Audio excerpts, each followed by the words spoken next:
భారత ఆత్మకు ప్రతీకగా నిలిచేటువంటి సోమనాథ్ ఆలయంపై దాడి జరిగి 1000 ఏళ్లు కావస్తోంది.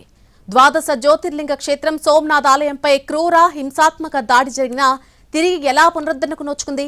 1000 ఏళ్లకు కూడా ఆలయ దివ్య దీప్తి నేల నలుచెరుగులా ఎలా భాసిల్లుతుందో చాటి చెప్పారు ప్రధానమంత్రి నరేంద్ర మోడీ. ఐతిహాసిక పుణ్యక్షేత్రంలో సోమనాథ్ ట్రస్ట్ కు చైర్మన్ గా కొనసాగుతున్న ప్రధాని 1000 ఏళ్ల క్రితం ఆలయం విధ్వంసం, ఆ తర్వాత కాలంలో పునరుద్ధరణకు జరిగినటువంటి కృషి, సోమనాథ్ క్షేత్రం విశిష్టతలపై బ్లాగ్లో పెద్ద వ్యాసం పోస్ట్ చేశారు. ఈ వ్యాసంలో ఎన్నో అంశాలను ప్రస్తావించారు ఆయన. సోమనాథ్ భక్తుల అచంచల విశ్వాసానికి ప్రతీక అని అభివర్ణించారు. సోమనాథ్ ఈ పేరు తలుచుకుంటే చాలు కోట్లాది హృదయాలు పులకించిపోతాయి. లక్షల మంది భక్తుల నీరాజనాలు అందుకున్నటువంటి సోమనాథ్ పై విదేశీ దురాక్రమణదారులు పలుమార్లు దండయాత్రలు చేశారు.